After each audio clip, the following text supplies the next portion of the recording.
Yeah, so it's I will pray before the Schuylkill Expressway and its last four letters. Inspiration for that one, maybe? Yeah, so times I have to drive to Philly on the Schuylkill, Yeah. I pray because it's Oh God, it's that scary. bad, huh? Yeah, it's bad. You're always hearing about accidents. Wow, okay. So it's Okay, so bad. it's not it's I mean it sounds like it's obviously like traffic like full of traffic, but more so it's just like kind of like dangerous. Yeah, Oh it's not shoot. well designed, but it Uh-huh. follows a river, and I don't know what they could have done because I see. as the river winds, the road winds. Mm-hmm. Mm. Well, yeah, I just love the idea of like at first when I read it, I thought praying before, like before you go on it. Maybe that's true, but like praying before, almost like an idol, almost praying before a, right? Like a, I like yeah, that too. yeah, something that could be definitely be very sinister, but it's like just take care of me, Yeah, please, right? yeah, because Oh, you're beholden to it. right, It's gonna, right. yeah. So you've also written two children's books. I really enjoyed them. I just the idea of safety and security. I think that Maya Angelou has to quote something about you may f forget what people said and who exactly said it even, but you do remember the feeling associated with it. And when I think of great children's literature, I just think of like security and like in a scary, scary world. So I have a almost 9-year-old, almost 7-year-old, and I know maybe your kid's a little bit older, I think. 11 and 8, so pretty Yeah. close. Well, the world is scary enough for us, but it's like to have our kids in it. And but I just love the sense of security and I don't know, safety that the books give. So enough is it, I think this is from your website. It talks about it deals with the concepts of wants and needs and how sometimes really wanting something can feel so uncomfortable. That might actually have been from an interview. Mhm. Yeah, it could have been. Okay. 'Cause, I mean, you say a lot of deep things all the time, right? You're like, I don't know. No, I just Might have mean been from a journal. I'm I've saying that. I'm talked putting about those my words in book my a lot. I'm saying that. I'm putting that words in your mouth. You're a very humble person. The opening is somewhere between a little and a lot. There's enough. It might be hard to spot, but it's always there. And you capitalize the enough. I wonder is enough kind of like personified? What is this enough that Yeah. you're getting at? I wanted to give it a sense of importance Hmm. and make it stand out from the rest of the words in the sentence. I'm personifying it, but I'm giving it a name because Sure. it's a hard quantity to Hmm. find. Um, it's a feeling. It's a quantity, but it's not a quantity. I say later in the book, enough is not really a number. Hmm. Um, it's different in every situation. It's different for Yeah. everybody. Yeah. So yeah, I just wanted to call it out and give it a sense of importance and let the reader know right away that that word enough is going to be important in this book. Yeah. I mean, there's no problem with the books that hammer home the morality of it. Yours doesn't Thank necessarily, you. but it's so clever. Like, I someone could write a book about sharing and it would be beautiful and students would learn from it and kids would learn from it. But, your book's about a lot, but it's about sharing, I think. Hmm. And writing things like sharing, well, you get more bubbles, you get more friends. So like, oh shoot. I think there's like one of the illustrations, I think the girl's like, I don't want to thinking or something, I don't want to share the bubbles, the literal bubbles, but because I'm giving more bubbles and losing some, but I also can gain more friends because there's more community. I don't know how well I'm saying that, but another great line is the first time you try on enough, it can feel like a sweater that's a bit too small. Just some really cool, like just, the sweater, the analogies, the symbolism for kids, like, kids are often very literal, but I think that they understand symbolism and analogy. I wonder kind of what your strategy is for like using like figurative language for kids. Um, well, I use the sweater analogy because like when you want something, it's uncomfortable. Mm, It's a feeling like you can't, it's not painful, it's not mm, itchy, it's just there and it's yeah. in the way and it's uncomfortable. Hmm. Um, and you can't stop thinking about it. You can't stop thinking about the thing that you want. Um, so I use the sweater analogy because when you are wearing a sweater, and I tell kids last year you might have had this sweater. This year it Mm, probably doesn't fit you. Like, what does it feel like to put that on? And mm. they'll say like I need more room. Like, it's tight. Like there's not enough room in this sweater. And I'm like, that's Right. that's what it feels like when you want something and don't recognize enough. Um, Mm. Yeah, and okay. I won't give away the end of the book, Sure. uh, but hopefully I help kids understand that that feeling goes away. Mm. That uncomfortable feeling of wanting goes away the more times you experience Right. somewhat of a limit on the things that you want. Hmm. Yeah, we've learned as parents, right? It's definitely a process learning to share. It's not like learned overnight. Yeah, And a yeah, lot of back and forth, one step forward, two steps back, three steps forward. Yeah. I think a lot. I wonder, like, is this written specifically for people who have OCD? Is it for most, if not all of us, who are just anxious? Was that purposeful? And I guess that kind of links in with the question about just maybe some seeds for the book. yeah. Those are really good questions. I knew that I wanted to write a book about OCD. I didn't know if it would be memoir or if it would be something else. Hmm. And it became a picture book. So I'm really happy about that because I don't think I could write a memoir. um, but yeah, the seeds were just going through a journal from when I first learned that I had OCD and major depressive disorder. And some of the things that I worried about are verbatim from some of the things in that book that the character worries about are Hmm. verbatim from that journal. So the apology is definitely something I wrote about. Being Uh-huh. afraid of, what if so and so thinks I'm mean? What if that makes me a bad person for saying that mean thing? Um, so that's definitely where that came from. But I don't say anywhere in the text that the character has OCD. Hmm. Um, she probably presents as just a child who worries, Sure. because her obsessions are the internal ones. Mm. Her checking is apologizing a couple of times, Yeah. but she's not hand washing. She's not counting steps or anything Sure. like that. Sure. I do say in the back, in the author's note, that that's the basis for the story and that I have OCD. And Hmm. there's some questions for parents and teachers and caregivers. So it's Right. there, but it's not limiting. It Mm. shouldn't limit the reader, because everybody worries and everybody compares themselves to each other. A Of lot of the book course. is about comparison. So hopefully that can be relatable. No doubt. Definitely looking forward to passing these on to my kids, and Thank you. just the allegories are so good.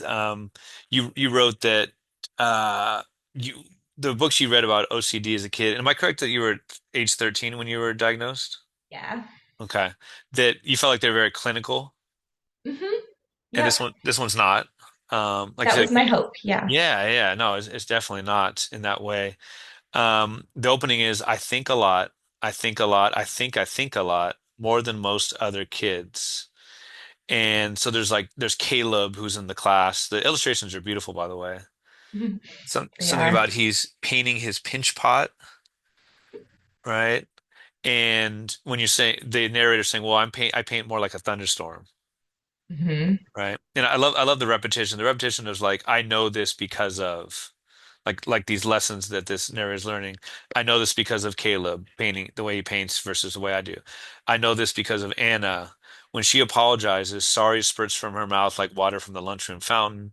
She's off to play again before these two syllables have fully left her lips, right? And versus the narrator talks about using so many words herself, and you've talked about that a lot about the sorries. Did a weird transition, but that's what I'm all about. Do you ever watch the Seinfeld? I love Seinfeld. Right. They always say like, oh, behind every joke there's a kernel of truth. Like Hmm. maybe not in Seinfeld because it's such like a show about nothing, like so literally, but it's something like where Jerry either got invited or wasn't sure he was getting invited to a party, and he said something like, he's like, what did he say? Did he say, why would Jerry be there, or why would Jerry? Like like in other words, the emphasis on certain words. Yes. And I thought of that as I read this book. Yeah. Yeah, Right. exactly.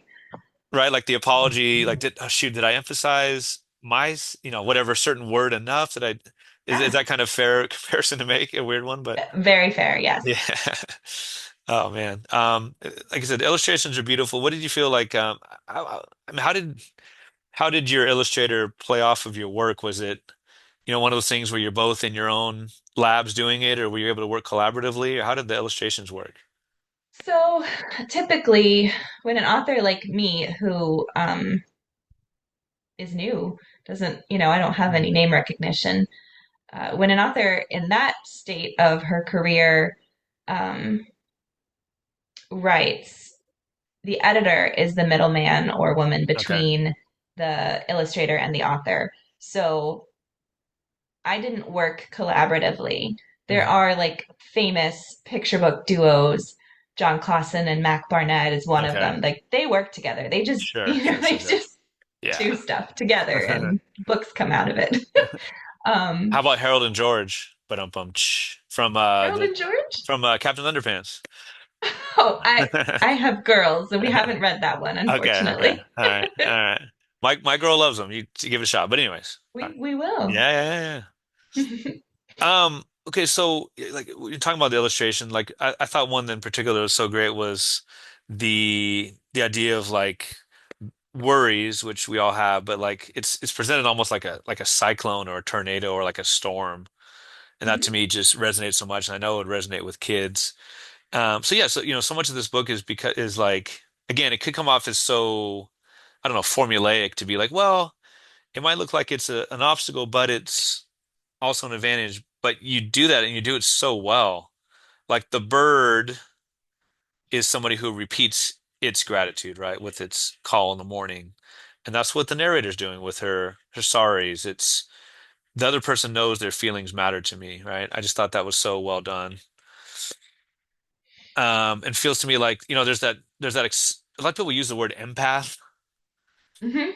and I think sometimes maybe it's overused. Like, I don't know if it's like a clinical, like not clinical. I don't know if it's like a specific diagnosis. I know enough about the word, but I wonder about how much this book itself is engendering empathy, and then just writing for children about how much you kind of think about that consciously or subconsciously. Oh, yeah. I mean, to be honest, when you said that, it kind of made me think like, oh, there is an empathy angle to this. Hmm. Certainly, I write about OCD so that people who don't understand it can understand it a little bit more. Um, but there's also just empathy between everybody. The girl wants to understand her friends just as much as she hopes her friends understand her. Yes. Um, so I guess I hadn't really thought of the flip side of that until now. Right. I mean, talk to a linguist like where the line between sympathy and empathy ends, or what separates them. But it's like, I mean, I cannot know what it's like to be someone with OCD, but like books make it as close as possible. You know what I mean? Yeah, Like as close as yeah, I can possibly get to it. And then, like you said, yeah, there are other ways in which to empathize, right? Even if they're not the literal ones from the book. I am yeah. totally out of order with it, but I really wanted you to read the poem if you would, that we'd mentioned, and I can I'll either edit it and put it in there, or just what the heck, read it to kind of finish this off. But it's a beautiful one, and it's called "To My Husband, Now a Father," Sure, yeah, happy to read that. and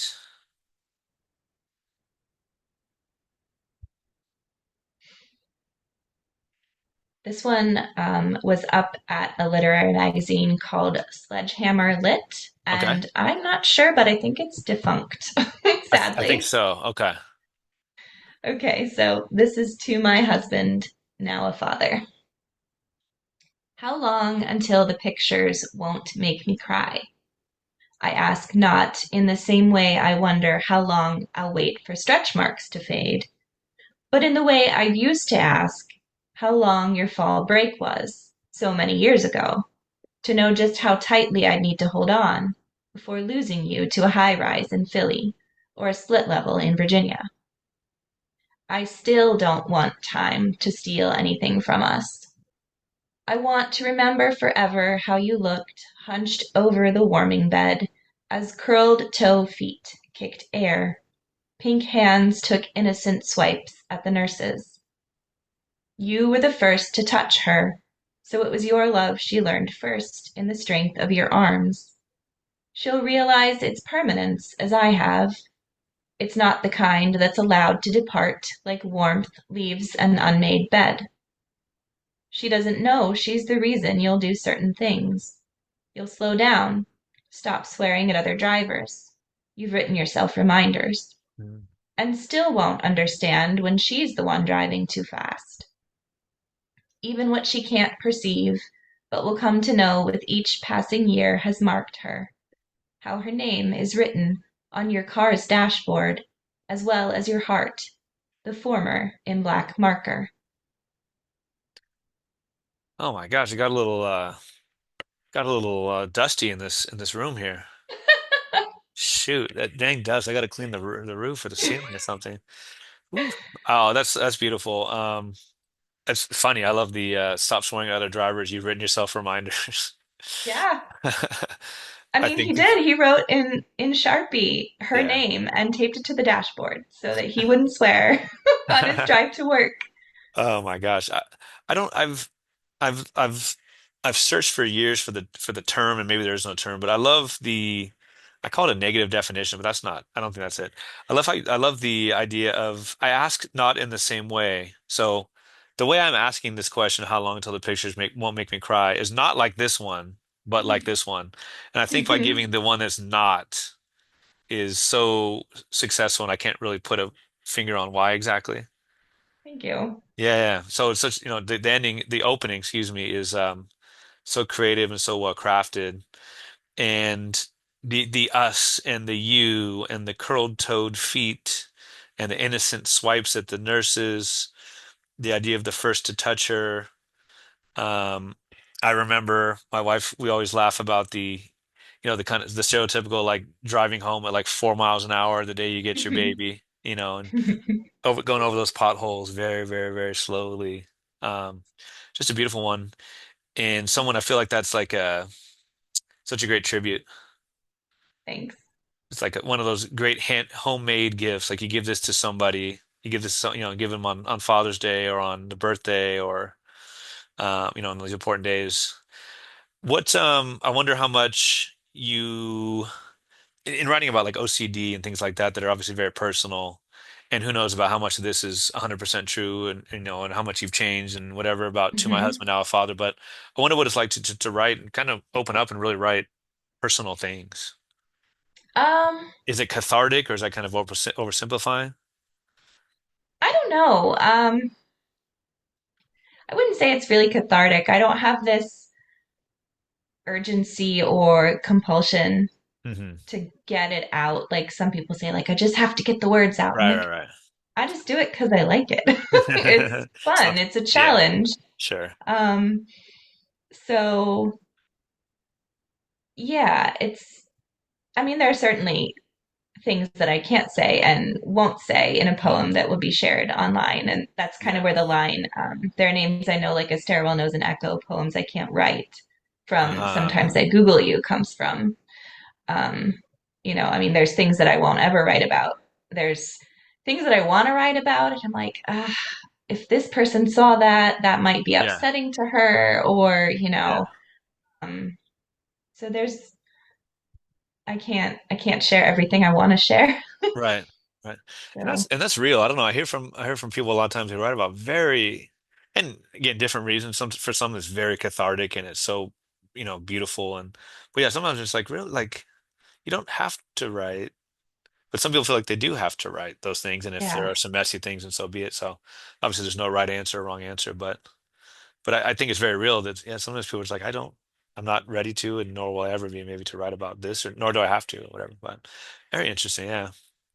Your website, which I will link in the episode notes, there are a couple sonnets. We talked about the haikus. There are the prose poems. There are poems with similar topics and themes and all over the place. We talked about your two children's books. So you're such a diverse writer. I wonder maybe what you continue to working on, what other projects you have. I actually just that's a question I'm getting a lot because I don't have any books coming out, but I'm busy with smaller things. Like I I just wrote an article for Lit Mag News, Hmm. and that's going to come out soon. So that's not creative. It's more about how to find grants as a person who writes. Um, Crucial, crucial. yeah. And I wrote a little blog post for a newsletter from a Shakespeare theater group Oh, here in Lancaster. And so oh, I wrote about, I think it was 10, 12 books about Shakespeare that you can enjoy with your kids. oh, Um, so that was fun. It was like a roundup of books, and I did a brief little review on each one. So I mean, I've got stuff going okay. on. Poems still. There's a poem coming out in Philadelphia Stories Hmm. pretty soon. I think it's at the printer now. So Hmm. just stuff like Awesome. that. I'm definitely have to read the Shakespeare one. I'm a persuadable person. I'm adaptable, but man, I have trouble with Shakespeare.